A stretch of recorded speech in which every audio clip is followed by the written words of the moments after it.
सिद्धिभ्यः सर्वमंगलमांगल्यं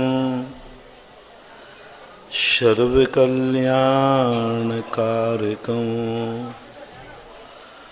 प्रधानं सर्वधर्माणां जैनं जयतु शासनम् जैनं जयतु शासनम्। पंच परमेष्टि भगवान की आचार्य श्री गुरुवर कुंद कुंद महाराज की आचार्य श्री गुरुवर विद्यासागर महाराज की।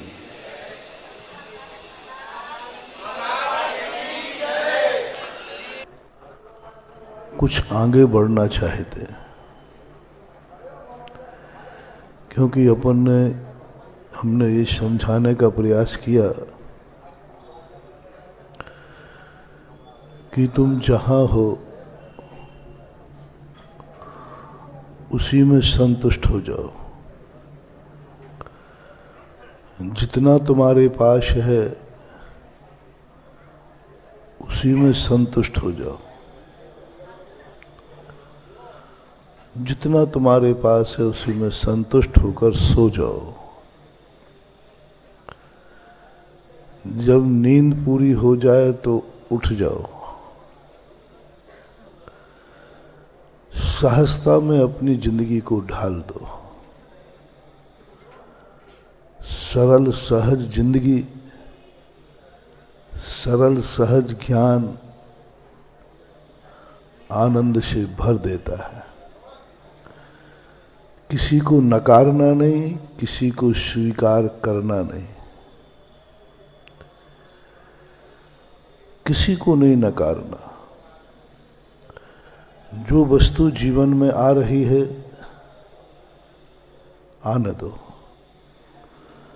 नकारना है नहीं और स्वीकार करना है नहीं।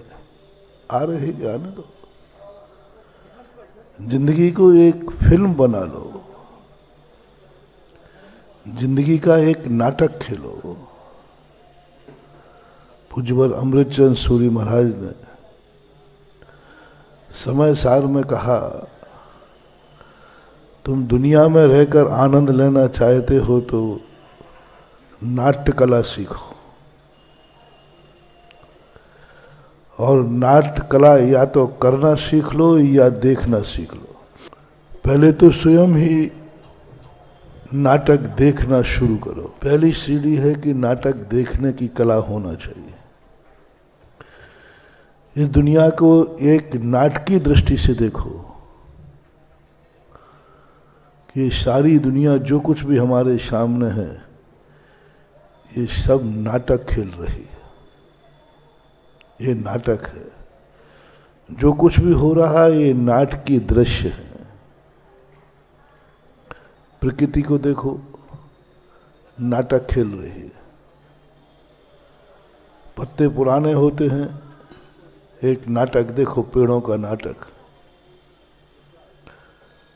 और बोले देखो ये पत्ते पीले हो गए, सूख गए, इसलिए हमने इनको छोड़ दिया। इनको हमने छोड़ दिया। इसका नाटक देखो। छोड़ा नहीं, तुम्हें दिखा दिया छोड़ करके, देखो मैंने पीले पत्तों को छोड़ दिया। छोड़ा नहीं, उन पत्तों को अपनी जड़ में गिराकर सड़ाया, खाद बनाया और रस के रूप में परिवर्तित करके कौंपलें आई। पेड़ कहता देखो मैंने नई कौंपलें ला दी। नाटक क्या था? नया कुछ, पुराने को थोड़ा सा छुपा दिया, थोड़ा सा छुपा दिया। पुराने को थोड़ा सा गिराकर सड़ाया। अपन ने समझा पुराने पत्ते सब गिर गए और पेड़ ने एक नाटक खेला। प्रकृति ने उन्हीं पत्तों को गलाकर सड़ा करके और पुनः कौंपलें आ गई। अपन सोचते हैं कि ये नई कौंपलें आ गई। अंदर जगत देखो, सब वही का वही परिवर्तन है। बासी रोटी तुम नहीं खाते हो, और बासी रोटी एक व्यापारी लेकर के उसे गला करके बढ़िया डबल रोटी बना के भेज देता है, तुम चाय के साथ चट कर जाते हो, डबल रोटी खा रहा हो। डबल रोटी का मतलब क्या, मुझे समझ में नहीं आई। देखो तुम कितने अंधे हो, कितने अंधे। उसका नाम डबल रोटी रखा। मैं बहुत सोचता रहा कि ये डबल रोटी का अर्थ, फिर मैंने सोचा शायद मोटी है इसलिए। डबल रोटी का अर्थ है तुम्हारी रोटी को पुनः रोटी बना देके दे देना, उसका नाम डबल रोटी है। और पकड़ा भी गया था, बहुत बड़ा आया था। अपन परिवर्तित करके देखते हैं, ये नाटक है प्रकृति का। प्रकृति को अपन इतनी गंदगी चीज छोड़ते हैं। जयपुर के बाहर जब हम विहार कर रहे थे, श्री पदम पुरुष जी जा रहे थे, रास्ते में एक नाला पड़ा, बहुत गंदा नाला था। बोले महाराज इस नाले पर बहुत कोर्ट केस चल रहे हैं, कई लोग तो इस नाले के पानी के लिए मर गए, सिर फूट गए, प्राण भी, हत्याएं भी हो गई। मैंने कहा इस गंदे को, बोले महाराज ये गंदा नहीं है, ये माल है, माल है। ये जो सारे शहर की नालियों की गंदगी है, ये महाराज बहुत माल है, इसी के लिए लोग लड़ते हैं। फिर थोड़ा सा आगे गए, बोले महाराज ये जो हरे भरे कछार दिख रहे हैं ना, इसी पानी की बदौलत है। अब बोलो वो गंदा पानी, गंदे नाली का पानी, प्रकृति ने एक नाटक किया, तुम इसे गंदा कह रहे हो। लो अभी मैं नाटक करती हूँ। प्रकृति ने एक नाटक किया और सारी गंदगी को खेत में भेजा। वो पानी खेत में गया, खेत से पेड़ में गया, पेड़ से बढ़िया लाल लाल टमाटर आ गए, और चौके में आके बोला महाराज मन शुद्धि, वचन शुद्धि, काय शुद्धि, ये टमाटर शुद्ध है। कह लो और क्या बात है, आहार शुद्ध वही तो है, और क्या, आहार शुद्ध, सब शुद्ध है। और कोई भी वस्तु बिना सड़ी हुई गंदगी वस्तु के बिना अच्छी फलती ही, चाहे गेहूं हो चाहे सब्जी हो, सब में खाद डलता है। चाहे वो देसी खाद हो तो वो भी मल है, और वो चाहे आज वैज्ञानिक खाद, वो भी तो यूरिया ही है। यूरिया का अर्थ क्या है, वही है, गंदगी से बनी हुई चीज। प्रकृति ने थोड़ा सा नाटक खेल दिया। वहां अपन गंदगी को देख के देख भी नहीं रहे थे, छू भी नहीं रहे थे, और प्रकृति ने एक नाटक खेला, हमारी हरियाली सब्जी बन गई। और सब्जी में चौके तक, महाराज तक इस नाटक में फंस गए, और कहा, बोल तो दिया श्रावक ने, मन शुद्धि, वचन शुद्धि, काय शुद्धि, आहार जल शुद्ध है। अरे पर्दे के पीछे तो बताओ शुद्ध है कि अशुद्ध है। जैसे नाटक खोर पर्दे के बाहर बिल्कुल पात्र में दिखता है, और पर्दे के अंदर जो है सो है। क्या है नाटक, परिवर्तन, नया कुछ है ही नहीं दुनिया में। पूज्यवर अकलंग स्वामी ने श्री राजवार्तिक में स्पष्ट लिखा, तुम नए की कल्पना मत करो, सब वही वही है, मां तुम्हें भ्रम में डाला जा रहा है। प्रकृति एक ऐसा नाटक खेल रही है जिस नाटक को तुम समझ नहीं पा रहे हो। वही समुद्र का पानी, तुमने कहा नहीं खारा है, छूने लायक नहीं। प्रकृति कहती है मेरे पास और कहां से लाऊं पानी, और है ही नहीं। बोले ये पानी तो मैं नहीं पीऊंगा, ये तो गंदा है, खारा है। प्रकृति कहती है कि ठीक है, ये मूर्ख है, ये ऐसा नहीं मानेगा। प्रकृति कहा ठीक है, मैं तुझे नया पानी देती हूं। बढ़िया गर्मी में उसी पानी को तपाया, समुद्र के पानी को भाप बनाया, बरसाया। बोले अब तो पी लेगा, हाँ बोले ठीक है। ये नाटक खेल दिया प्रकृति ने। वही पानी है, कोई दूसरा पानी नहीं। मात्र थोड़ा सा नाटक किया, वो पानी मीठा हो गया, नदी में आ गया, कुएं में आ गया, अपने मुख में चला गया, प्यास बुझ गई, और बढ़िया बहुत अच्छा पानी है। प्रकृति कहते मूर्ख, मूल वही समुद्र का ही है। थोड़ा सा उसमें जो नमक था वो हमने निकाल दिया। सब पूरी जिंदगी के एक एक चीज को देखो, सब हर व्यक्ति गंदगी में पलता है, हर व्यक्ति का गंदा जन्म होता है। पेड़ पौधे देखो कहाँ गंदगी में पलते हैं। अपन लोग ने भी जन्म लिया, कितनी गंदगी में जन्म लिया। गर्भ में कोई अच्छा स्थान थोड़ी होता है, ये शरीर कोई अच्छे मटेरियल से थोड़ी बनता है। मात पिता रज बीरज मिलकर बनी देह तेरी, 12 भावनाओं में आते ना, गंदगी से बना है शरीर। और आज अपन को शरीर गंदा नहीं लग रहा है, नाटक है प्रकृति का।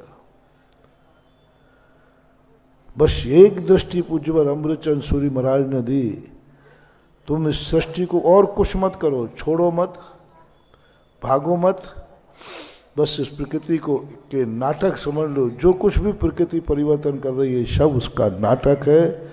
पर्दे के बाहर कुछ है और पर्दे के अंदर कुछ है, सब के सब नाटक है। और जो नाटक खेलने वाला है, जो जानता है निर्देशक, वो नाटक देख के प्रभावित नहीं होता। जो नाटक जानता है, पहले रिहर्सल भी कई बार कर चुका है, उसको कोई फर्क नहीं पड़ता, अच्छा हो चाहे बुरा हो। जितने ये नाटक खेलने वाले लोग होते ना, ये ओरिजिनल रोते नहीं है, ये तो कुछ लगाते हैं तो आंसू आते हैं, हाँ कुछ लगा लेते हैं। क्योंकि यदि उनका ओरिजिनल रो रहा हो तो नाटक पिक्चर दिखाने के पहले वो 100 बार रो कर चुके रोल, वो तो क्या वो 100 बार रोएंगे? जो नाटक अपन को दिखाया जा रहा है उसके पहले रिहर्सल में उन्होंने 100 बार रिहर्सल किए, तो उनका तो जो खेदात्मक गुरुधन था वो तो गायब ही हो गया। अब तो मार पेवर नाटक बचता है दुनिया को दिखाने के लिए, प्रभावित करने के लिए। इसलिए ज्ञानी व्यक्ति कितना भी दर्दनाक नाटक आ जाए वो प्रभावित नहीं होता, वो कहता मुझे मालूम है अंदर क्या है। और मूर्ख व्यक्ति जो होता है वो बहुत प्रभावित होता है। जितना जितना कभी नाटक को देखकर अपन प्रभावित हो जाए, समझ लेना हम बहुत मूर्खता बड़ी बात कर रहे हैं। हाँ, ज्ञानी व्यक्ति भी प्रभावित हो, नाटक को देख के नहीं, नाटक के भाव को देख करके। वो नाटक से ओरिजिनल पे चला जाएगा। राजा हरिश्चंद्र का नाटक दिखाने वाला व्यक्ति और नाटक से प्रभावित नहीं होगा, तुरंत चला जाएगा।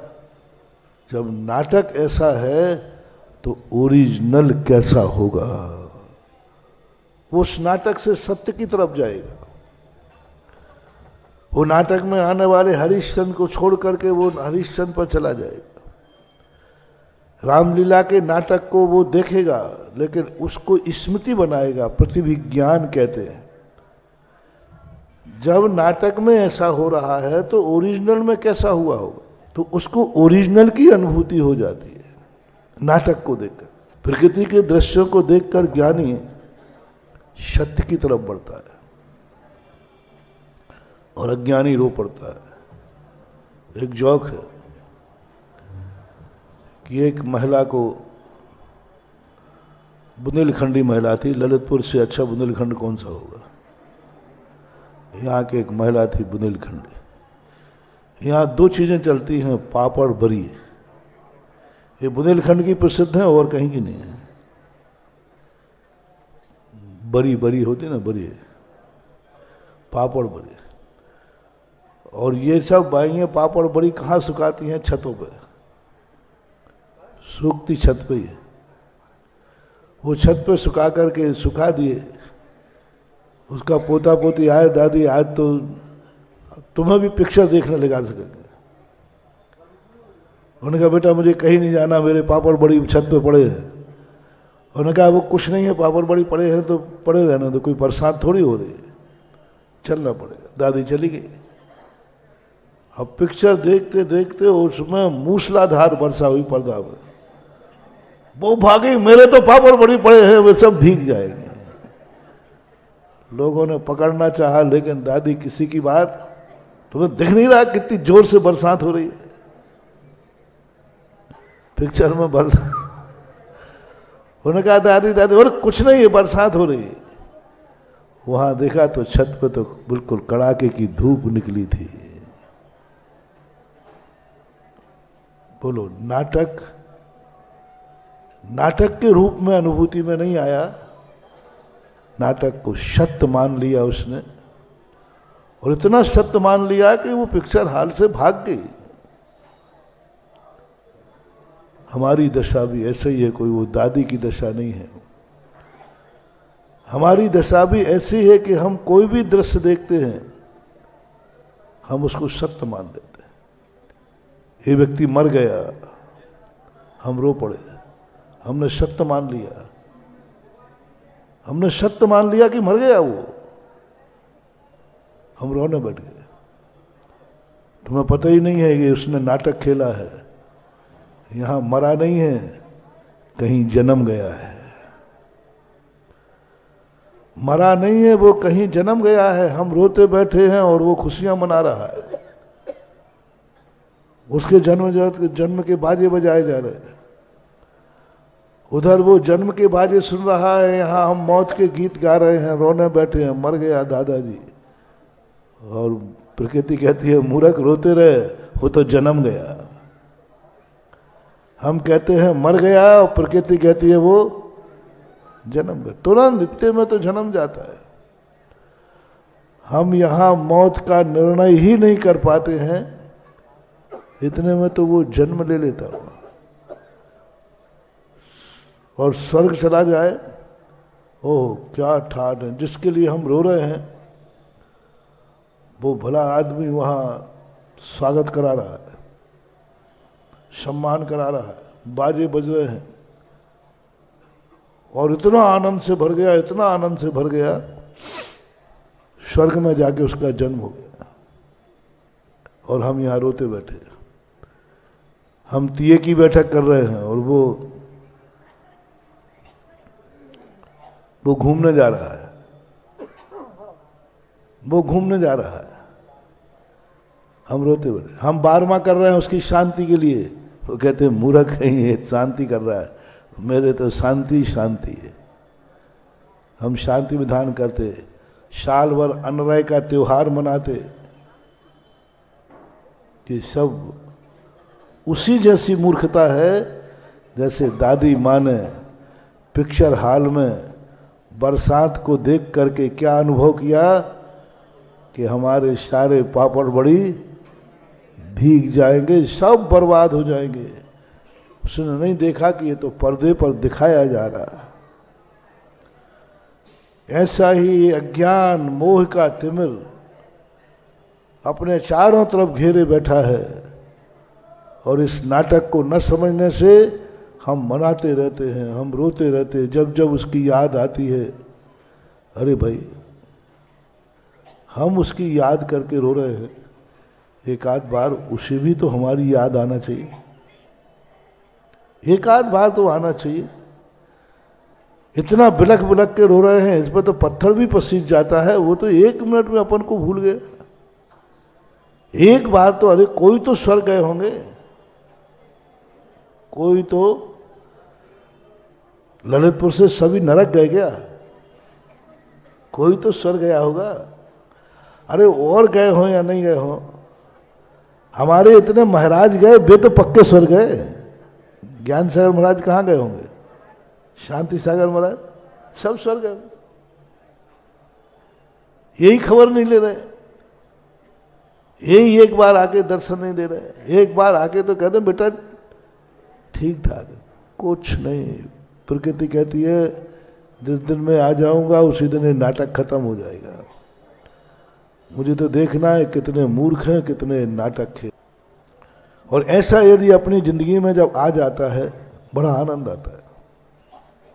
वही बनारसी दास समझ गए थे पंडित जी साहब, ये 10 छोरे मेरे साथ नाटक खेल रहे हैं, प्रकृति नाटक खिला रही है, वो रोए नहीं।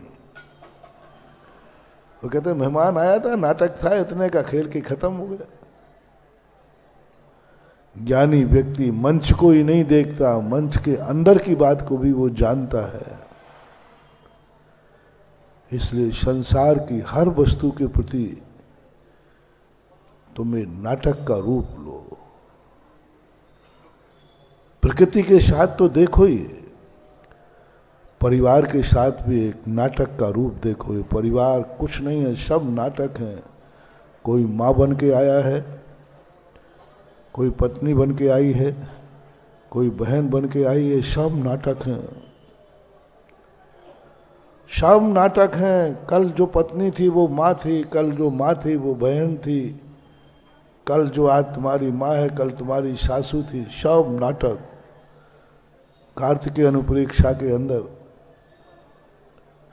जो इन नातों के संबंध बताए, देख के ताज्जुब हो जाता है। नाटक खेल रही है प्रकृति। ऋषभदेव के साथ नाटक खेला प्रकृति ने। राजा श्रेयांश 2 भाव पहले ऋषभदेव की पत्नी थी, राजा श्रेयांश जिसने आहार दिया ना, 2 भाव पहले राजा आदिनाथ भगवान की पत्नी थी।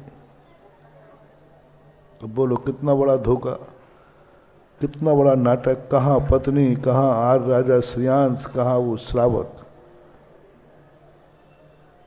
ये सारे के सारे नाटक खेलते रहते हैं। इसलिए ज्यादा नाटक मत करो, ज्यादा इस नाटक को नाटक के रूप में देखो और सत्य को पहचानने का प्रयास। यहां तक कि स्वयं का जीव स्वयं पति है और बेटे के रूप में जन्म ले लिया, ऐसे उदाहरण भी है। स्वयं पति है, पत्नी के गर्भ में स्वयं मरकर के जीव ने आके जन्म ले लिया। क्योंकि गर्भ में 8 दिन तक जीव आ सकता है। भगवती आराधना पूज्यवर शिव कोटि महाराज ने, विज्ञान भी मानता है 8 दिन तक कभी भी जीव आ सकता है। और मरने में क्या रखना, वो उसी समय मर गया और मर करके अपनी पत्नी विधवा हो गई, पत्नी रो रही है, सारे दुनिया अशुभ मान रहे हैं और पेट में रहने वाले बालक को खोज रहे हैं, कहाँ का पापी जीव आया, कहाँ का पापी जीव आया। आते ही पति मर गया, आते ही पिता मर गया। दुनिया को क्या मालूम कि जो मर गया वही पेट में आ गया, जो मर गया वही पेट में आ गया। कौन जाने इस रहस्य को कि जिसके लिए पत्नी रो रही है, विधवा बन रही है, कितना दारुण दुख भोग रही है। प्रकृति ने ऐसा नाटक खेला कि जिसके लिए वो रो रही है उसी जीव को उसके पेट में जाके अवतरित कर दिया। पति को रो रही है, बेटा बनकर उसकी गोदी में खेल रहा है और उस बेटे को देख देख कर कहती है, हे बेटा कैसा दुर्भागा है, तुझे तेरे पिता की छाया नहीं मिली। आज पिता होते तो तेरे गोदी में लेकर बहुत आनंद होते। प्रकृति हंस रही है, मूर्ख यही है, यही है, दूसरा नहीं।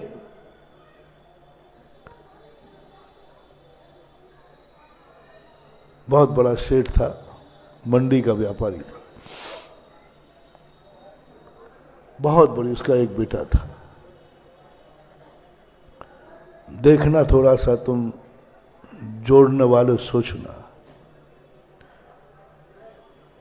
जो 7 पीढ़ियों के लिए जोड़ के रख रहे हैं वे सोचें। तुम जो जोड़ के रख रहे हो ना, कोई जरूर नहीं कि तुम्हारा बेटा उसका उपयोग कर ही पाएगा। पिता बहुत बड़ा अनाज भर करके गोदाम में वेयर हाउस था, सब स्वयं का व्यापार करके माल भर दिया और वो मर गया। बेटा इकलौता था, बहुत पिता को बहुत चाहता था। दुकान बंद रही, लोगों ने कहा भैया सबसे अच्छा काम है अब पिताजी का धंधे पे बैठो। तो 12वें दिन तुम जाकर के सब लोग, आजकल तो 30 ही दिन बैठा देते हैं, है ना, बैठाल के अब जो मरने वाला था मर गया, अब धंधा पानी का बैठाल दिया। और वो बार बार गोदाम को खोले, हो मेरे पिताजी कितना चाहते, कितना माल भर गए। सबसे कहे भैया ये सब आपका किया हुआ है, उनका माल है। चलती रही घटना, 2-2.5 महीने व्यतीत हो गए, और दिन गए, साल भर व्यतीत हो गया। 1.5 साल के बाद घटना घटी। माल बहुत था, चलता रहा। एक बकरा आया, उस बकरे ने अनाज की, और बकरे को पूर्व भाव का ऐसा ज्ञान हुआ, संस्कार मान ले, उसने कहा और कहीं खाने मिलेगा कि नहीं मिलेगा, लेकिन ये तो अपनी माल है, ये तो हम ही कमा के गए थे बेटे को। और उसने पूर्ण संस्कार के बाद निडर होकर के उस ढेरी में मुंह मार दिया। लड़के ने उठाया डंडा उस बकरे को, तो वो मेरे बाप का धन खाता है, मालूम नहीं ये पिताजी का कमाया हुआ अनाज है, ऐसे ही खाना दूंगा। इतने जोर से मारा उस बकरे की रीढ़ की हड्डी में फ्रैक्चर हो गया। उसी समय मुनिराज निकल रहे थे। मुनिराज को उसको मारते हुए देखकर दया आई, बोले मत मारो। बोले महाराज ऐसे कैसे नहीं मारने, तुम्हें क्या पता ये मेरे बाप का कमाया हुआ है, ऐसे ही खाने दें। मुनिराज ने आंख बंद की, अवधियानी थे, मुस्कुरा गए, बोले अरे मूर्ख, जिस बाप की तू गाथा गा रहा है, यह बकरे का जीव तेरा पिता ही है, पूर्ण संस्कार से खाने आया और तूने ये क्या कर डाला। जिस पिता ने इतना खाया उसी को तूने कमर तोड़ दी, एक मुट्ठी भर दाने के कारण उसकी कमर तोड़ दी। बालक कहता पिताजी ये क्या किया, महाराज जी ये क्या सही में? बोले हाँ, सारे सबूत दे दिए। बेटा ने कहा ऐसा है संसार, मैंने अपने पिता की कमर तोड़ दी, मेरा पिता ही बकरा बन के आया। वो बेटा भी बोले बस अब इस संसार में हमें नहीं रहना। ना घर गया, ना दुकान का ताला लगाया, जैसा था वैसे ही दुकान से उठ करके महाराज के जाकर केसलौंज करके दीक्षा ले ली। गोदाम खुली रही, वेयर हाउस खुला रहा, दुकान पड़ी रही। और बाप ने देखो उसी बेटे को कमा कमा कर मायाचारी करके बकरा बन गया, और बेटा बैरागी बन के मुनि बन करके मोक्ष चला गया। पूत कपूत तो काधन संचय, पूत सपूत तो काधन। लो कुछ नहीं किया उसने, ताला भी नहीं लगाया, जैसा दुकान पर बैठा था वैसे उठकर बोले ये क्या धिक्कार है, मैंने जिस पिताजी के लिए रो रहा हूं आज मैंने उसी की कमर तोड़ दी, ऐसा अंधा है। महाराज कहते प्रकृति ऐसा ही नाटक खिलाती है, पिता के लिए रुलाती है और बकरे के लिए कमर तोड़वाती है, और हम समझते हैं हमने बहुत अच्छा किया, बहुत अच्छा। ज्ञान सागर महाराज ने एक ग्रंथ लिखा काव्य, समुद्र दत्त चरित्र, उसमें एक ऐसी ही कहानी आई। एक आरिका माता रहती, उनके पति की रानी थी, पति के मरने के बाद उसने आरिका दीक्षा ले ली। उसका एक बेटा था जो राजगद्दी पे बैठा, और वो बहुत ज्यादा मोही था, रागी था। माँ आरिका बनी, उसको एक ही बात का ध्यान था कि मेरा बेटा इस संसार से कैसे निकलेगा, और बेटा निकलने को तैयार नहीं, युद्ध पर युद्ध करता, युद्ध पर युद्ध करता। हारिका माता कहती कि मेरी कूख से जन्मा हुआ व्यक्ति दुर्गति में जाएगा, कैसे करूं। बहुत चिंतित थी। मां का मोह ऐसा होता है कि हारिका बनने के बाद भी नहीं छूटता। और स्त्रियों का राग तो ज्यादा राग होता है, ये जल्दी मोह नहीं तोड़ पाते, इनसे मोह जल्दी छूटता नहीं है, क्योंकि इनके स्वभाव में भरा है। भरी ये दीक्षा ले रहे, कुछ कर रहे, लेकिन परिवार को देखकर इनका राग मुनिराज की अपेक्षा इनका ज्यादा राग आ जाएगा और इतने रागान्वित हो जाएंगे वो। उसके मन में एक सल लगी कि मैं बेटे का उद्धार कैसे करूं। उन हारिका माता को एक मुनिराज मिले। उन्होंने पूछा कि महाराज, मैं हारिका बन गई हूं, लेकिन मुझे बेटे का मोह सता रहा है, मैं क्या करूं कि बेटे को वैराग्य दिलाऊं। और बेटा इतना अय्यास था, हाथी दांत के पलंग पर बैठता था, हाथी दांत का पलंग। महाराज ने कहा तुम्हें एक नाटक खेलना पड़ेगा। उसको नाटक बताने के लिए जिस पलंग पर वो सोता है वह पलंग का हाथी के दांत उसी के पिता के जीव के हैं, जिसने उस हाथी को मारा है। तुम जाओ, उसको सारी घटना सुनाओ। हारिका माँ राजभवन में चली गई। बेटा कहता, माँ आप हारिका बन के बाद, साध्वी बन के बाद, हाँ बेटा एक रहस्य बताने तुम्हें आई हूं। तुम्हारे पिताजी तुम्हें राज्य देके गए, मरण को प्राप्त हुए, लेकिन वो भी इसी राज गद्दी पर तेरे लिए मायाचारी मोह कर करके, मायाचारी की षड्यंत्र किए, युद्ध रहे, राजगद्दी रची, मर करके वो हाथी हुए। और उस हाथी को तूने शिकार के समय मारा है, और उस हाथी के जो हड्डियां थी, दांत थी, उनके दांतों से, हड्डियों से तूने जो पलंग बनाया है, ये तेरे पिता की अस्थियों का पलंग है। पूरी घटना उन्होंने सुनाई। यहाँ से मरा ये जीव, यहाँ गया, हाथी बना, और तूने इस समय शिकार खेला, जाके देख तू। उसको तो मालूम था सब। बोले माँ मैं पिता की हड्डियों पर बैठा हूं। हाँ बेटा, होनहार था, वैराग को प्राप्त हो। कहने का अभिप्राय यह है कि ये संसार इतना बड़ा नाटक मंच है, शास्त्रों का स्वाध्याय करना चाहिए। आप लोगों को प्रथमान योग जरूर पढ़ना चाहिए। गृहस्थ को सबसे पहले प्रथमान योग पढ़ना चाहिए, और कथाएं। पहले मंदिरों में प्रथमान योग की वाचनाएं हुआ करती। कोई एक व्यक्ति बांटता था, कोई बड़े पंडित की जरूरत नहीं थी, सब लोग बैठ जाते थे और कथाएं सुनते थे। और इन कथाओं को सुनकर के वैराग्य जागता है, मोह टूटता है, संसार के नाटक पता चलते हैं।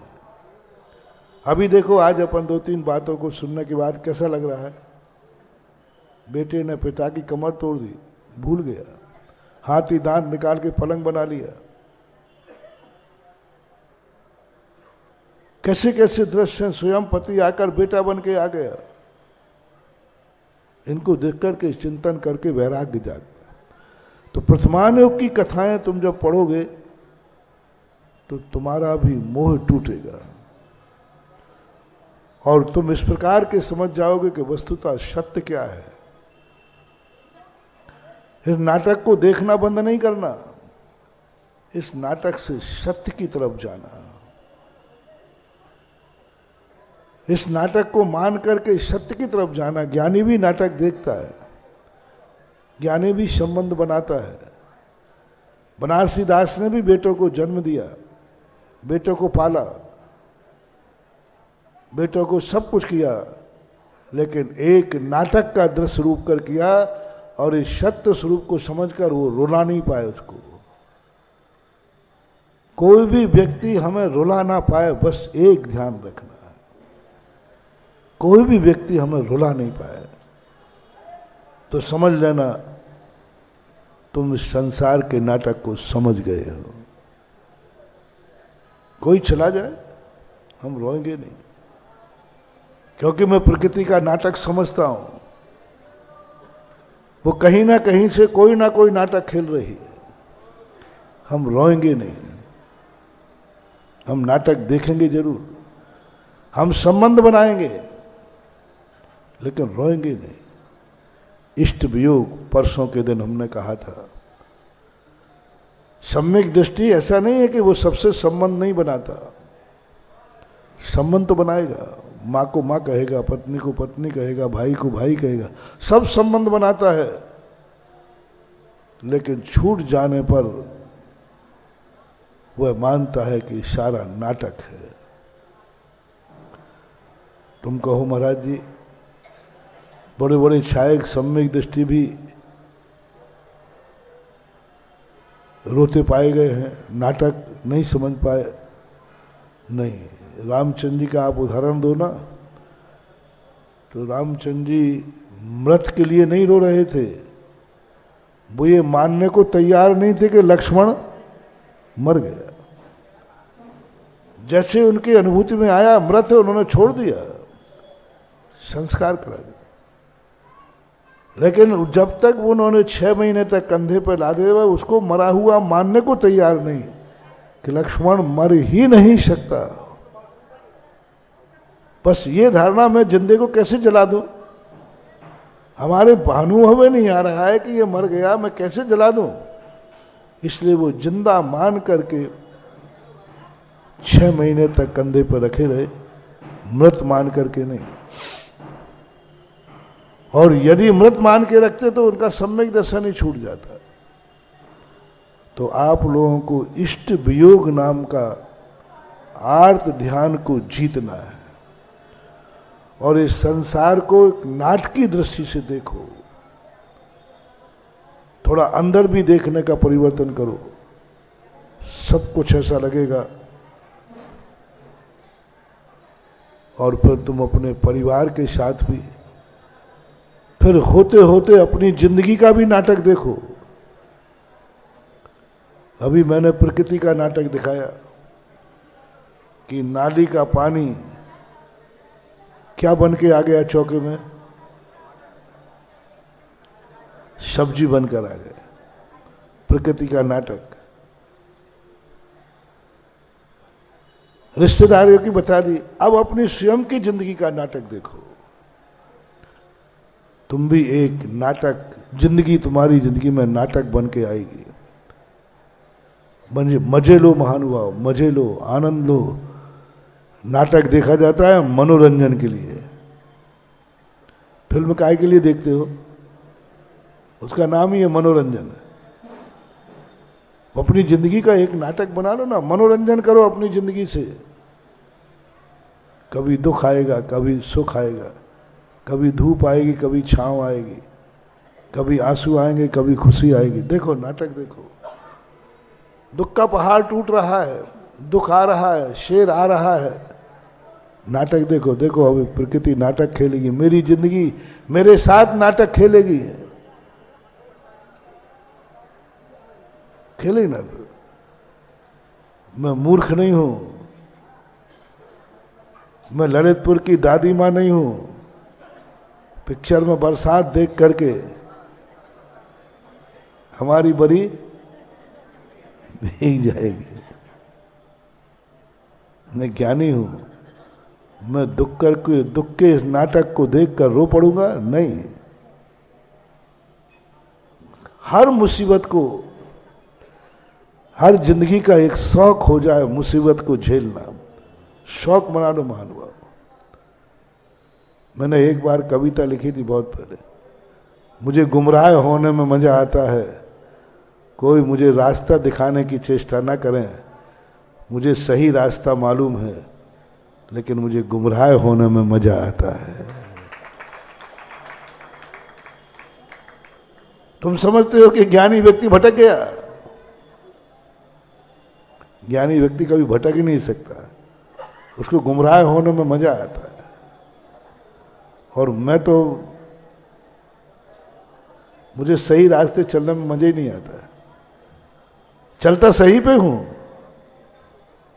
लेकिन सांगानेर की गुफा में इसी आदत के कारण मैं फंस गया था। सीधा साधा 99 की बात है साहब, दूसरी बात 99। सीधा जाकर के मुझे रास्ता मालूम था, पक्का मालूम था कहाँ चैत्यालय रखा, क्योंकि 94 में निकाल चुका था। चुपचाप हमें सीधा रास्ते जाना था और सीधे रास्ते आना था, कोई झगड़ा टंटा ही नहीं था, व्यवस्था थी। जाकर ले आओ, मंदिर ले आओ, सब उधर से। लेकिन मुझे तो गुमराह होने में मजा आता है। तो सही रास्ता था वो तो मैंने छोड़ दिया। मैंने सोचा कि ये बाजू में थोड़ा सा दिख रही है कोई एक खोल सी ऐसी, मैंने इसमें जाके देखते हैं क्या है। मन ने कहा भी कि बाबा जी काय को खुरापाती में पड़ रहे हो, अपना सीधा काम करो, चैत्यालय उठाओ। लेकिन जिसकी जो आदत होती है वो आदत कहीं जाती नहीं। मैंने कहा नहीं, मैं तो इसको देखूंगा यहाँ क्या है। और बस गए, इतना छोटा सा दरवाजा है, घुसे। मन कह रहा है क्यों घुस रहे हो, मत जाओ मत जाओ, तुम्हें लेना देना क्या है। अरे भाई रास्ते में कितने चौराहे पड़ते हैं, तुम्हें कौन सा रास्ता चलना है। अब तो पूछे ये रास्ता कहाँ जा रहा है, ये रास्ता कहाँ जा रहा है। अरे तुम्हें लेना देना क्या, सीधा रास्ता जाओ ना। बोलेगा ना साइन बोर्ड कि सम्मेद शिखर जी यहां से जाते, अब सीधे रास्ते जाओ ना, यहां वहां क्यों भटक रहे हो। सीधा पन्नी लगी है कि अभिनंदन ने ऐसे पंडाल कहाँ बना है, सीधा सीधा जाओ ना, क्यों खुरापाती कर रहे हो। सीधे बिल्कुल व्यवस्था बना दी कमेटी ने, कोई भटक ही नहीं सकता। लेकिन इसमें एक भूल भुलैया है, क्योंकि चौराहे पर 4 गलियां हैं तो चारों में पन्नी बंदी। अब यही नहीं पता कि पंडाल की पन्नी कौन सी है और यहाँ की कौन सी है। यहाँ निकलते ही सीधा बना हुआ है। फिर कल में लौट रहा था, मैंने की पन्नी तो इधर भी लगी है,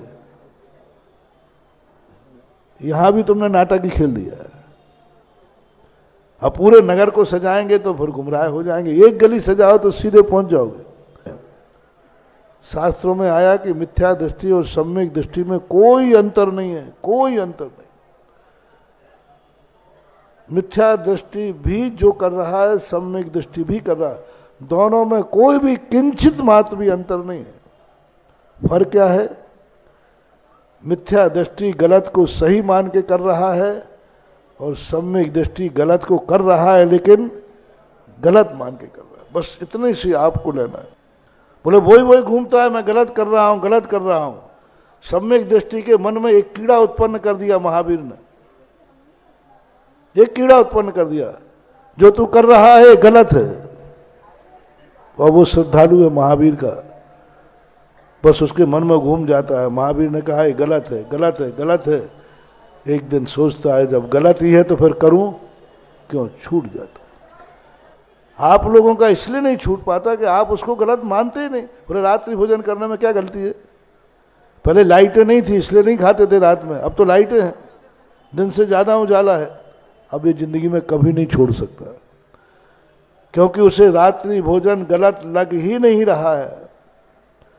पहली अनुभूति हमें होना चाहिए, हमें गुमराह होने में मजा आता है। लेकिन मैं भी सम्यक दृष्टि जीव हूं, इस नाटक से प्रभावित होने वाली नहीं हूं। आनंद विपत्ति, यहां तक कि तुम्हारी मौत ले जाएगी, मुझे मार नहीं सकती। मैं मन नहीं रहा हूं, मैं जन्म रहा हूं। ये मौत तो इन्वेस्ट है, आपकी कमाई। जब आप इन्वेस्ट करते हैं, इन्वेस्ट करने में सुख कितना होता है और दुख कितना होता है, बोलो। इन्वेस्ट करने में सुख होता है कि दुख? सुख होता है। किसान को बीज बोते समय सुख होता है, बोते समय, काटते समय की बात नहीं, काटते समय तो सबको सुख होता है, वो नहीं पूछ रहा हूं। किसान जब गेहूं खेत में फेंकता है, बोता है, उस समय वो खुश होता है कि दुखी होता है? बहुत खुश होता है। तुम लोग जब व्यापार में, धंधे में पैसा लगाते हो, बहुत खुश होता है, इन्वेस्ट कर रहे हो। क्यों? हाथ में आया हुआ अन्न खेत में फेंक रहे हो, पसीने की कमाई को इन्वेस्ट कर रहे हो, और आज बहुत आनंद है। आप नहीं समझते। बस मैं भी मौत के समय इस जीवन को इन्वेस्ट कर रहा हूं, क्योंकि मुझे जन्म दिख रहा है कि वो जन्म है। वो इन्वेस्ट करता है, उसको मुनाफा दिखती है, लग रहा है कि पैसा खर्च कर रहा है, लेकिन खर्च करते समय आनंद, पसीने की कमाई को इन्वेस्ट करते समय आनंद, किसका आनंद है? उसके बाद जो आने वाला है उसका आनंद है। किसान हाथ में से क्विंटल भर भर के उधार लेके ला रहा है, साहूकार से बीज ला रहा है, किसके लिए? खेत में फेंकने के लिए। दुखी नहीं होता, क्योंकि उसको दिख रही है फसल, उसको दिखती है फसल। कर्ज लेकर के भी बोता है, भूखा रह करके भी बोता है, क्योंकि उसको फसल दिख रही है। बस महानुभाव, आज जिंदगी में जब भी तुम मरने लग जाओ, जब भी जीवन का अंत करने लग जाओ, कोई पूछे तुम मर रहे हो, बोले मर नहीं रहा हूं, मुझे जन्म दिख रहा है। संलेखना वाला क्या करता है? अपने सामने मौत को स्वीकार करता है, उसको जन्म दिख जाता है कि मैं अपना ये जीवन इन्वेस्ट कर रहा हूं, व्यय नहीं कर रहा हूं, मर नहीं रहा हूं, इन्वेस्ट कर रहा हूं, मुझे नया जीवन नियम से मिलने वाला है। ये तो पुराना सड़ा गला कपड़ा है। कपड़ा पुराना फेंकने के बाद फेंकने में खुशी होती है, क्योंकि नया कपड़ा है। जिसको नया कपड़ा नहीं दिखता है वो रोता है। आपको जन्म नहीं दिखता इसलिए आप रोते हो। आप जन्म नहीं दिखता इसलिए आप मरते समय कहते हो बस मैं मरूं नहीं। अरे बिना मरे बिना स्वर्ग मिलने वाला नहीं है, मरना तो पड़ेगा। और ज्ञानी हंसते हंसते मरता है। बस तुम एक शौक बना लो, जिंदगी एक नाटक है, कभी धूप कभी छांव। बस बोलो, मैंने कहा कि मैं करूं पत्र इसलिए रहा हूं। अब मैं थोड़ा सा, मैंने कहा ना तुम्हें कि मुझे थोड़ा गुमराह होने में मजा आता है। उनको मैंने ये नहीं कहा नहीं चिंता मत करो, तुम्हारा कुछ नहीं बिगड़ेगा, कुछ नहीं होगा, मैं बैठा हूं, मैं बैठा हूं, चिंता मत करो, तुम्हारा कुछ नहीं बिगड़ेगा। कहना चाहिए था यही, और वो कहलवाना भी यही चाहते थे। आप भी क्या कहलवाना चाहोगे? यही चाहते हैं महाराज जी निश्चय। आप तो कह दो चिंता मत करो, मैं बैठा हूं, मैं इतना बुद्धू नहीं हूं, तुम्हारा दुश्मन हूं, शत्रुवत। मैं भी चाणक्य से कम नहीं हूं। नीति तो वही है, गुरु की नीति। मैंने कि भाई आपने अंदर की बात में कहना चाहता हूं मैं ये जितने उपद्रव कर रहा हूं, मैं इसलिए कर रहा हूं कि एक कमेटी अरेस्ट हो गए और जेल जावे। शिखर चंद जी, उदय चंद जी पारोल, हुलासमल जी, ये कमेटी में थे उस समय। उन्होंने कभी ऐसे साधु को देखा ही नहीं था। क्या कह रहे महाराज? मैंने कहा हाँ। उदय चंद पारोल वाले थोड़ा ऊंचा सुनते थे। तो महाराज ने क्या कहा? अरे महाराज कह रहे हैं कि तुम जब जेल जाओगे तभी हमारी आत्मा को शांति मिलेगी। अब भी दिमाग में कैसेट खाली है। अब दुश्मन कोई गाली देवे, बुरे विचार आए तो कह देना कि साहब कैसेट ही खाली नहीं है। मेरी कैसेट गुरु के वचनों से इतनी भर चुकी है, अब दूसरा वचन इस कैसेट में रखने का स्थान ही नहीं। भरत चक्रवर्ती जब कैलाश पर्वत पर कहा, विजयात पर्वत पर पहुंचा, इतने चक्रवर्ती हो चुके थे कि भरत को भा लिखने का भी स्थान नहीं। तो सेनापति कहता है साहब वहां तो कोई स्थान ही नहीं है। तो चक्रवर्ती का मान खंडित होता है उस समय। वो कहते हैं स्थान नहीं है, यानी मेरे पहले इतने चक्रवर्ती हो गए, मैं तो प्रथम चक्रवर्ती मान रहा हूं। तब सेनापति कहता है किसी एक का नाम मिटाता है, तब भरत का नाम लिखा जाता है। आपकी कैसेट अभी 6 महीने में भरी है कि नहीं? अब दुश्मन की कोई बात आवे, उसके यदि लिखना हो तो पहले वो तो हाउसफुल तो हो गया। अब गुरु की एक बात को मिटाना, हाँ मिटाना, फिर दुश्मन की बात को स्थान देना, स्वीकार ही नहीं करना। कान से सुनो, इस कान से निकालो। विपत्ति आ जाए तो कहना, विपत्ति से कहो आओ कर्मों का उदय है, आओ मेरे लिए क्या, मैंने जो कर्म किया है वो उदय में आएगा। मैं कर्मों के कारण से मत डरो रे, विपत्ति को बहुत ताकत देता है, ऐसी शक्तियां प्रकट होता है, ऐसी शक्तियां। मैंने कहा ना कि मैं तो यही चाहता हूं कि यदि भक्त मरना हो, एक दुश्मन मरना हो, और कोई मेरे से पूछे महाराज दोनों में से एक को ले जाना है, तो मैं कहती भगत को ले जा, क्योंकि दुश्मन मुझे बहुत ताकत देता है। वो जितने बार मुझे बद्दुआ देगा उतनी बार मेरी छाती मजबूत होगी, उतना ही मेरा जीवन बहुत मजबूत होगा, बहुत फौलादी होगा। और हमारे कर्मों की, दुश्मन की गाली देने से कर्म का बंद नहीं होता है, कर्म की निर्जरा होती है। शास्त्रों में लिखा, पूज्यवर उमा स्वामी महाराज ने, आक्रोश परिचय, गाली देने पर शक्ति घटती है और गाली सुनने पर शक्ति बढ़ती है। आज तक कभी गाली सुनने पर पाप का बंद नहीं लिखा। जितना जितना हमें गाली देगा कोई व्यक्ति, उतनी उतनी सुनना क्षमता भाव से शक्ति बढ़ेगी, अपरंपार शक्ति बढ़ेगी। जो एक बार नमोकार मंत्र से जो शक्ति नहीं बढ़ती है, वो दुश्मन की एक गाली सुनने से भी शक्ति उससे ज्यादा बढ़ती है। नमोकार मंत्र से नहीं, भगवान की पूजा से नहीं, गुरु के आशीर्वाद से नहीं। बहुत बड़ा नया लेटेस्ट सोच दे रहा हूं तुम्हें। तुम सोचो नमोकार मन से वो ताकत पा लूंगा, मुझे विश्वास नहीं है। गुरु के आशीर्वाद से मुझे विश्वास नहीं है। जो ताकत तुम्हें, दुश्मन जब तुम्हें बद्दुआ दे, गाली दे, उस समय तुम शांत चित्त से सुनना, ये गाली मुझे कुछ नहीं बिगाड़ेगी, मुझे ताकत ही देगी। आप देखना हजारों नमोकार मन से, जामाला से ज्यादा ताकत तुम्हें प्राप्त होगी दुश्मन की गाली से। अब तुम्हें आम से मतलब है कि गुठली से? यदि कोई माला फिर रहे हो तुम ना, और उसी समय कोई गाली देने वाला है, तो तुम क्या करना, पहले तू गाली दे दे, माला तुम बाद में फेर लूंगा। उसकी गाली सुनना, और सुनकर के अशांति पैदा मत करना, आंदोलन मत करना, डरना नहीं। ये तंत्र है गाली, तंत्र है बद्दुआ। दुआएं किसमें आती? बद्दुआएं ये तंत्र में आती, मंत्र में नहीं आती। यंत्र मंत्र तंत्र, दुआ तंत्र है, बद्दुआ तंत्र है।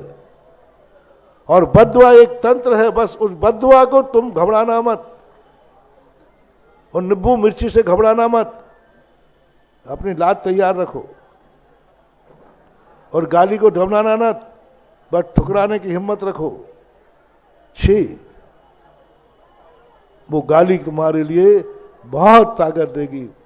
इसलिए जितने जितने जिंदगी में, अंत में एक उदाहरण देके समाप्त करता हूं।